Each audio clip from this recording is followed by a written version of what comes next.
Hello, welcome to Papa Nick's Music. I am, as always, your host, Papa Nick Lewis, and today we're talking about snappy songs. For me, snappy songs are the songs that you hear. Maybe you hear it on the radio, maybe you hear it in a TV show or in a commercial or something like that. But you really like the song, and you track the song down, you find the album that it appears on, you buy the album, you take the album home, you play the album, and you really like the song, but the rest of the album, but you also know you're going to keep that album in your library for the rest of your life because you really like that song, right? These are snappy songs. The song that makes the album worthwhile, even if the rest of it is not all that great. I got a lot of these in my library, and today we're going to talk about the first 10. This may or may not be an ongoing series. We'll see. But today I've got 10 snappy songs for you. Before we get into my list of snappy songs, though, let's talk about the subjectivity notice. When we're talking about the quality of music, whether music is good or bad, when we're talking about the quality of art, whether a work of art is good or bad, is inherently, by definition, a subjective discussion. There is no such thing as objectively good or objectively bad art. There is only art that I like and art that I do not like. So when I say that these are all fantastic songs, A plus, borderline perfect, if not perfect songs, that means that I really like them. That doesn't necessarily mean that you are guaranteed to like them. That's just, beauty is in the eye of the beholder, as the old expression goes. And as long as we keep that in mind, talking about music is fun. Talking about art is fun. It's a way of getting to know the way other people see the world, which is always helpful, informative, entertaining. Can't get enough of it. Up to the point where, or the conversation is fun and instructive, up to the point where one of the people participating in the conversation seems to believe that what he or she thinks is actually objectively true. And that's when everything gets derailed off into waste of time alley. So we're not going to do that. We're going to keep firmly in the fronts of our heads that this is all subjective. Okay. Let's talk about these 10 songs. As when I do perfect album lists, these songs are going to be arranged chronologically. You should not infer anything about the relative quality of the song based on where they appear in the list. All 10 of these songs are good, solid A plus songs. I very heartily recommend these 10 songs. I don't know that I could rank them in any meaningful way in terms of which one's better than the other because they're all that strong, they're all that good. So, arranged chronologically. And my first song comes from, the heady years of the 70s. 1977. And this is Dean Friedman's Ariel. I love this song. It is one of my favorite songs. It is my favorite song from 1977. And I know this because one of the channels that I subscribe to, As It Should Be, you should be checking out As It Should Be if you've never watched one of Paul Bertolini's videos. You need to check that out. But they do the year by year. They're working through. They started in the 50s. I think they're going into the 90s. But year by year, they're giving their top 10 singles of the year. And starting in the early 70s, I started playing along with them.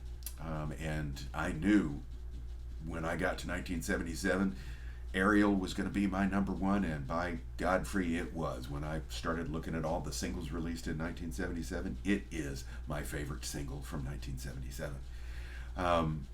The rest of the album, not that great. I mean, it's not bad, but it's a lot of singer-songwriter angst, whereas Ariel is just, my note, super catchy, pure pop fun in an album of singer-songwriter angst. Ariel, perfect song. Snappy song. Okay, now we're flash forwarding ahead.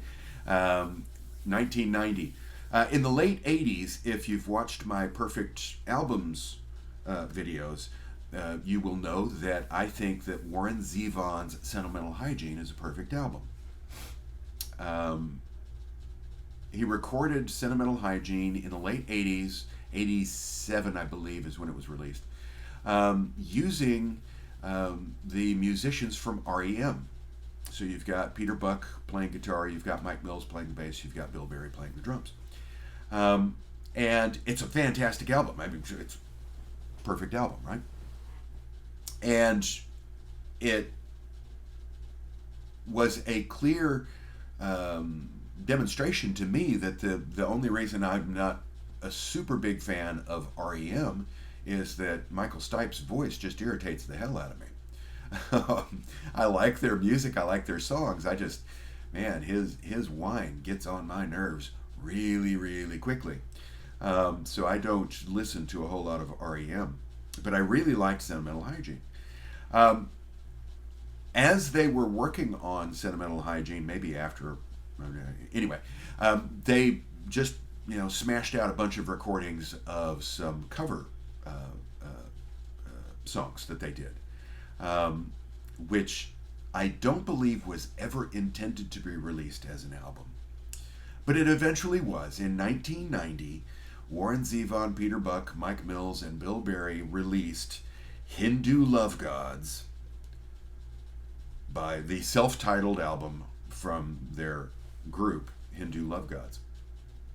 And on this album, they did a cover version of Prince's Raspberry Beret that I just adore. I love that song. Oh my gosh. Musically, the album's okay, but none of the other songs have the zip that Raspberry Beret has. Oh, Raspberry Beret by the Hindu Love Gods is a snappy song. Okay, let's fast forward another 8 years. Now we're up to 1998. Ooh. In 98, Alice Peacock released an album that contains the song I'll Be the One. I love I'll Be the One. That's a great song. It is, according to my notes, super catchy, pure pop fun. A lot of my notes are super catchy, pure pop fun. In an album of glossy but unmemorable songs, which is not entirely fair. There's another song on there that is fairly memorable. It's called Bliss, but it doesn't stand up to I'll Be the One. I'll Be the One is just great. The songwriting is good. It's got a nice melody to it. It's nice and hooky, and I love a good hooky song. The arrangement is good. The performance is good. I'll Be the One. Fantastic song. Made me excited to listen to the album, and well, I'll Be the One. Still fantastic song. Number 4, my fourth Snappy song, in an interesting coincidence, also features Peter Buck from REM. Peter Buck worked in a variety of different side projects, and one of them was the group The Minus Five. And in 2000, they released a song called The Girl I Never Met, which may be a perfect power pop song. If I am making a compilation of power pop, because I love power pop, and if I'm making my compilation, if you love power pop, you need to listen to these songs. This is my complete guide to power pop that every power pop fan should listen to. Girl I Never Met is going to be on that album. It's a fantastic song. The rest of the song is the rest of the album, excuse me, is not at all memorable. But boy howdy, Girl I Never Met is super snappy. Love that song. Coming in at number 5, we've got a song from Golden Smog. Golden Smog, that is a super group made up of members of a bunch of bands I've never heard of, with the exception of Soul Asylum. I have heard of Soul Asylum, but the others, okay. I'm not from Minneapolis. I don't hang around in Minneapolis, so I'm not necessarily going to know everything that's going on in Minneapolis. But I digress. These guys got together and released albums under the names Golden Smog, and most of what they do is just not all that great. But in 2006, they released a song called 52202, which I adore. You're going to hear me say that a lot over the course of this video because I adore all of these songs. 52202 is it's a simple song which I really like. It's got nice complex lyrics which I really like, and it's got really good harmonies which I really like. I love 52202. The rest of Golden Smog, I couldn't even name another song that they do, but I love 52202. It was released, as I said, in 2006.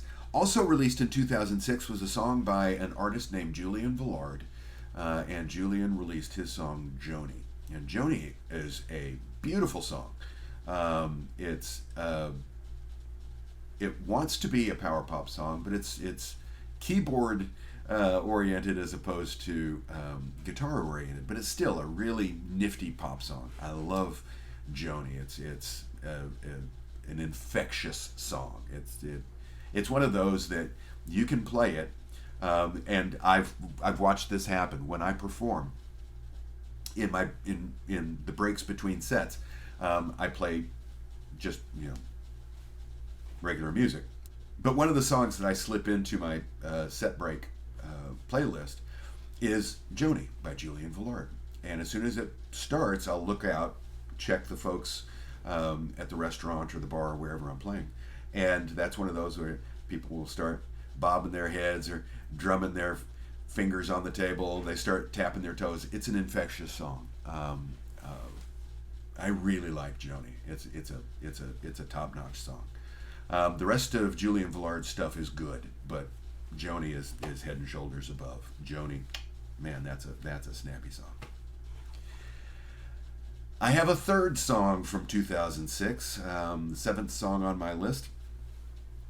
I used to, pre-pandemic, I would get together with a bunch of San Antonio area musician friends. We'd all hang around in my backyard, or somebody's backyard. I hosted it a lot because I liked doing it.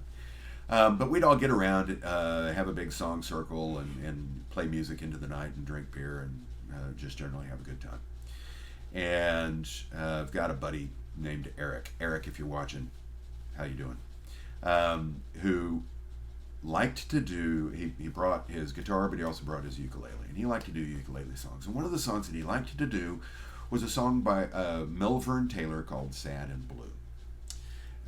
And so I was first introduced to this song through my buddy Eric, listening to him do it. I have since gotten the Melvern Taylor album that this is on, Fabuloso. And for the most part, like the album. I'm not saying the album is a stinker, but man, Sad and Blue stands out on that thing. It is a fantastic song. I almost said brilliant, and I'm saying brilliant too many times. The vocal is very high, which makes it a difficult song for me to sing. But it's a great song. Fantastic song. I love Sad and Blue by Melvern Taylor. Snappy song. And thank you, Eric, for introducing me to it. Okay, let's get out of 2006. Let's go up to 2009. I've got two songs from 2009. My song number 8 on my list is Snow Patrol's Just Say Yes. I love this song. It is much more, I want to say electronic dance, not really, but kind of. I mean, it's a hard song for me to classify, and it doesn't. Of all of the songs on this list, if you were to just listen to these, if you were to pick a panel of people that know me in my regular life, they just know me as a friend and neighbor and whatnot. And you play a group of songs. Which one of these is Nick going to like? Which one of these is Nick not going to like? I don't think anybody would pick Just Say Yes as a song that I'm going to like, but I love it. It's got a really nice bass line to it. It's got a really nice rhythm to it that pulls me in. The arrangement of the song has enough variety to it, fading in and out in terms of the rhythmic elements. I really like this song. Um, I've listened to the rest of the album that this song is on by Snow Patrol, and I don't like any of the other songs. This is the only, the only album on this list where, okay, yeah, I like that one song. The rest of it, I can live the rest of my life without ever hearing all of that nonsense again. But I really like that one song. Just Say Yes by Snow Patrol is a snappy song. Also in 2009, we've got Brandi Carlile's Dreams. I like Brandi Carlile in the sense that I respect her as a musician, as an artist. Her stuff tends to be a little bit too on the Americana folk side. I'm not a big fan of Americana music for the most part. I like pop. But Dreams, man, that's just a beautiful little pop tune. It's done with Americana country folk instrumentation, but man, if we could slip in a couple more electric guitars, this would be a knockdown, fantastic power pop song. I love Dreams by Brandi Carlile. Snappy song. And then finally, my 10th song, Dave Barnes. For the most part, my note, most of his stuff is too Christian for my tastes, but this one is a peach. Most of what Dave Barnes has released that I have listened to has been a little on the contemporary Christian for my tastes. I am not a Christian. I'm nothing against Christianity, don't get me wrong, but it's not something I'm going to want to listen to. But his song Little Lies is, oh my God, that thing is great. It's a fantastic lyric. It is a very catchy acoustic guitar riff that runs through it. Oh my God, Little Lies is great. I don't care for the rest of the album, but Little Lies, Dave Barnes, you're always going to be in my library for at least that one song. So these are my snappy songs. I strongly encourage you to track them all down and listen to them if you're not familiar with them, if you haven't heard them before.